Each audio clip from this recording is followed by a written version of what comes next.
प्रकट हुए, ये उसी का समर्थन कर रहे हैं कि सन 1950 के पश्चात उत्पन्न संत की विश्व में एक नई सभ्यता लाएगा जो संपूर्ण विश्व में फैल जाएगी। यानी वो संत एक आध्यात्मिक जागृति को जन्म देगा जो पूरे संसार में फैल जाएगी। यानी उनका आध्यात्मिक ज्ञान पूरे जगत में फैलेगा। भारत का वह एक व्यक्ति सारे संसार में ज्ञान क्रांति ला देगा। भारत का वह एक व्यक्ति सारे संसार में ज्ञान क्रांति ला देगा। नंबर 2, भविष्य वक्ता श्री वेजिलेटिन के अनुसार 20वीं सदी के उत्तरार्ध में यानी 1950 के बाद विश्व में आपसी प्रेम का अभाव, मानवता का हास, माया संग्रह की दौड़, लूट एवं राजनेताओं का अन्यायी हो जाना आदि आदि बहुत से उत्पाद देखने को मिलेंगे। आप सब देख भी रहे हैं। परंतु भारत से उत्पन्न हुई शांति, भ्रातृत्व भाव पर आधारित नई सभ्यता संसार में देश, प्रांत और जाति की सीमाएं तोड़कर विश्व भर में अमन व चैन उत्पन्न कर देगी। यानी संत रामपाल जी परमेश्वर की तरफ स्पष्ट रूप से इशारा है कि वो जो अमर ज्ञान इस देश और दुनिया को देंगे, उस ज्ञान को उनके अनुयायी ग्रहण करके अपने जीवन में लागू करके जाति, पाति, धर्म इन सब बेड़ियों को तोड़ देंगे और पूरे विश्व में एक बार फिर से भाईचारा और चैनो अमन होगा। नंबर 3, अमेरिका की भविष्यवक्ता जीन डिक्सन के अनुसार 20वीं सदी के अंत से पहले विश्व में एक घोर हाहाकार तथा मानवता का संहार होगा।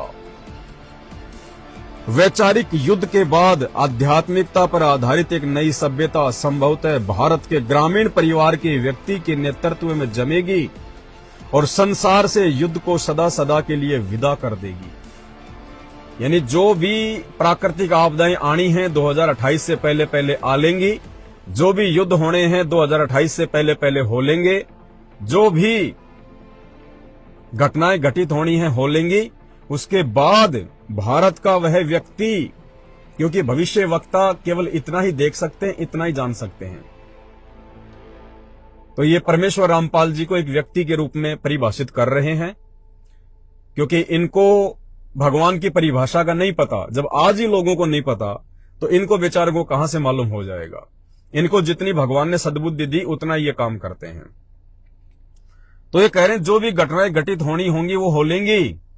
उसके बाद भारत का एक व्यक्ति जो आध्यात्मिक क्रांति लाएगा, जो पूरे विश्व में छाएगा, उसके बाद पूरे विश्व में शांति होगी, चैनो अमन होगा और उसके बाद हजारों वर्षों तक युद्ध सदा सदा के लिए टल जाएंगे। यानी उसके बाद फिर दुनिया में कोई लड़ाई झगड़ा, कोई युद्ध नहीं होगा, क्योंकि कलयुग में सतयुग आएगा, सतयुग जैसा माहौल होगा। और संत रामपाल जी का ज्ञान और उनकी शिक्षा, जब आप उनके प्रवचन सुनेंगे, आप उनके सत्संग सुनेंगे, तो आपको पता चलेगा कि संत रामपाल जी का ज्ञान लेने के बाद, उनके नियम फॉलो करने के बाद इंसान चींटी तक को नहीं सता सकता। किसी दूसरे व्यक्ति को सताने और मारने की तो बात कोसों दूर है। नंबर 4, अमेरिका के श्री एंडरसन के अनुसार 20वीं सदी के अंत से पहले या 21वीं सदी के प्रथम दशक में विश्व में सभ्यता का नंगा तांडव होगा। यानी जो वर्तमान समय चल रहा है ना, इसके लिए इशारा कर रहे हैं कि पूरे विश्व में सभ्यता का नंगा तांडव होगा। देख रहे हो ना आप, शहरों में, समुद्री इलाकों में जो ये पर्यटक स्थल है, यहाँ पे कैसे बिकनी में लड़कियां घूम रही हैं, कोई शर्म नहीं, कोई लोकलाज नहीं, नंगी होके घूम रही है वहां पे, फैशन के नाम पे, सभ्यता के नाम पे।